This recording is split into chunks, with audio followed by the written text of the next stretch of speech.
Hi hello friends, నేను మీ Komla. Welcome to Kom Satvi kitchen. ఈరోజు మన ఛానల్లోని అందరికీ ఇష్టమైన వెజ్ పులావ్ అండి. అయితే ఎప్పుడు చేసుకునే బాస్మతి బియ్యంతో కాకుండా మన ఇంట్లో అవైలబుల్గా ఉన్న నార్మల్ బియ్యంతో ఈ వెజ్ పులావ్ని ఎలా చేసుకోవాలో మన వీడియోలో మీకు చూపించిపోతున్నాను. ఒక్కసారి ఈ విధంగా ట్రై చేసి చూడండి. ఎక్కడ ముద్ద లేకుండా పొడి పొడులైతూ అయితే మీకు బిర్యానీ వచ్చేస్తుంది. మీరు చక్కగా బాస్మతి బియ్యంతో ఏ విధంగా అయితే చేసుకుంటారో అంతకన్నా టేస్ట్ అయితే ఈ వెజ్ పులావ్ని నేను చేయబోతున్నాను. మీరు కూడా నా వీడియో చూసి ఈ విధంగా చేసి చూడండి. చక్కగా కమ్మటి టేస్ట్ అయితే వచ్చేస్తుంది. చికెన్ బిర్యానీ కూడా ఎందుకు పనిచేయదండి. ఇంకా ఆలస్యం చేయకుండా ప్రాసెస్లోకి వెళ్ళిపోదాం. ఇప్పుడు పాన్ తీసుకుని అందులో 2 లేదా 3 టేబుల్ స్పూన్ ఆయిల్ యాడ్ చేసుకోవాలి. దానితో పాటు 2 టేబుల్ స్పూన్ నెయ్యి కూడా యాడ్ చేసుకోవాలండి. ఇలా నెయ్యి యాడ్ చేసుకోవడం వల్ల బిర్యానీ ఫ్లేవర్ చాలా బాగుంటుంది. ఇలా ఆయిల్ కాగిన తర్వాత మనం బిర్యానీ సామాన్లన్నీ యాడ్ చేసుకోవాలి. అనాస పువ్వు, దాల్చిన చెక్క, బిర్యానీ ఆకు, యాలకులు, లవంగాలు వీటన్నిటిని యాడ్ చేసుకుని ఒక 2 మినిట్స్ వరకు కూడా వేయించుకోవాలి. ఇలా వేయించుకున్న తర్వాత మన దగ్గర ఉన్న వెజిటేబుల్స్ అన్నీ యాడ్ చేసుకోవాలండి. ఇక్కడ నేను ఆనియన్ని చిన్న చిన్న ముక్కలుగా కట్ చేసుకుని యాడ్ చేసుకున్నాను. అలాగే క్యారెట్ని చిన్న చిన్న పీసెస్గా కట్ చేసుకుని యాడ్ చేసుకున్నానండి. ఇప్పుడు పొటాటోని కూడా చిన్న చిన్న క్యూబ్స్గా కట్ చేసుకుని యాడ్ చేసుకున్నాను. అలాగే 2 లేదా 3 పచ్చిమిరపకాయలు యాడ్ చేసుకోవాలి. ఇక్కడ ఒక టొమాటోని కూడా చిన్న చిన్న ముక్కలుగా కట్ చేసుకుని యాడ్ చేసుకున్నానండి. ఈ వెజిటేబుల్స్ అన్నీ కూడా మిక్స్ చేసుకుని బాగా కలిపేసుకుని ఒక 10 మినిట్స్ వరకు కూడా మూత పెట్టేసుకుని మధ్య మధ్యలో తీసుకుంటూ కుక్ చేసుకోవాలండి.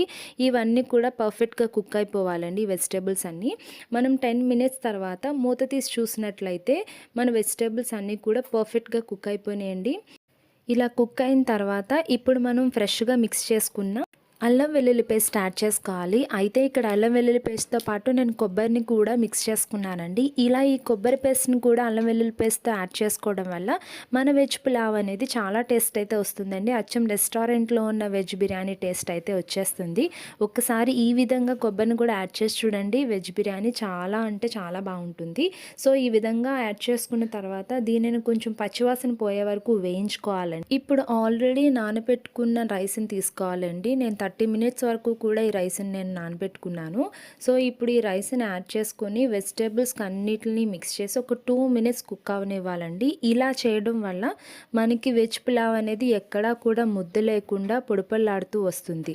సో ఫినిషింగ్ అనేది ఈ వెజ్ పులావ్కి చాలా బాగుంటుంది. ఫస్ట్ మనం రైస్ అనేది యాడ్ చేసుకుని కుక్ చేసుకున్నట్లయితే ఇలా యాడ్ చేసుకున్న తర్వాత మనం నార్మల్ రైస్ తీసుకున్నాం కాబట్టి ఇక్కడ గ్లాస్ రైస్కి 2 గ్లాస్ వాటర్ తీసుకోవాలండి. అదే బాస్మతి బియ్యం తీసుకున్న వాళ్ళైతే 1 గ్లాస్ రైస్కి 1.5 వాటర్ అయితే తీసుకోవాలండి. సో ఆ విధంగా మీరు చూసుకుని వాటర్ని అడ్జస్ట్ చేసుకుంటూ బిర్యానీని కుక్ చేసుకోవాలి. సో నేను కంప్లీట్గా ఇక్కడ వాటర్ అనేది యాడ్ చేసుకున్నాను. ఈ స్టేజ్లోనే సాల్ట్ యాడ్ చేసుకొని సాల్ట్ టేస్ట్ కూడా చూసుకుని కరెక్ట్గా యాడ్ చేసుకోవాలండి. అయితే ఇక్కడ వాటర్ అనేది ఉప్పగా ఉండాలి. అప్పుడు బిర్యానీ పర్ఫెక్ట్గా సాల్ట్ సరిపోతుంది. సో అలా మీరు ఎంత తింటారో దాన్ని బట్టి సాల్ట్ యాడ్ చేసేసుకుని ఒక 10 మినిట్స్ వరకు కూడా ఎక్కడ మనం మూత తీయకుండా మనము బిర్యానీని కుక్ అవనివ్వాలండి. ఒక 10 మినిట్స్ తర్వాత మూత తీసి చూసినట్లయితే పర్ఫెక్ట్గా మన బిర్యానీ కుక్ అయిపోయింది. లాస్ట్లో కొంచెం కొత్తిమీర యాడ్ చేసుకొని ఇంకొక 2 మినిట్స్ అలానే కుక్ అవనివ్వండి. అలా కుక్ అవ్వడం వల్ల మన కొత్తిమీర ఫ్లేవర్ని బిర్యానీ తీసుకోవడం వల్ల ఇంకా టేస్ట్ అదిరిపోతుందండి. 2 మినిట్స్ తర్వాత మూత తీసి చూసినట్లయితే పర్ఫెక్ట్గా కుక్ అయిపోయిందండి మన వెజ్ పులావ్. మీరు వీడియోలో చూడొచ్చు, ఎక్కడా కూడా ముద్ద లేకుండా పొడిపొల్లాడుతూ వచ్చింది కదండి.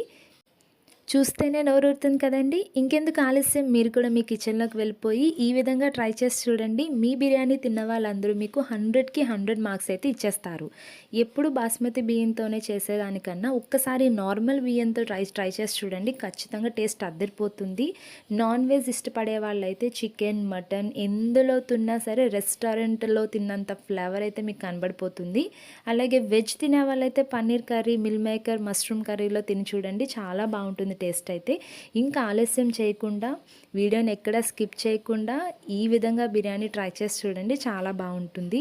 మీకు కనుక ఈ వీడియో నచ్చినట్లయితే మీ ఫ్రెండ్స్కి, మీ రిలేటివ్స్కి నా వీడియోని షేర్ చేయండి. అలాగే మీ ఇంట్లో ట్రై చేసిన తర్వాత బిర్యానీ ఎలా వచ్చిందో నాకు కమెంట్ బాక్స్లో కామెంట్ చేసేయండి. Thank you for watching.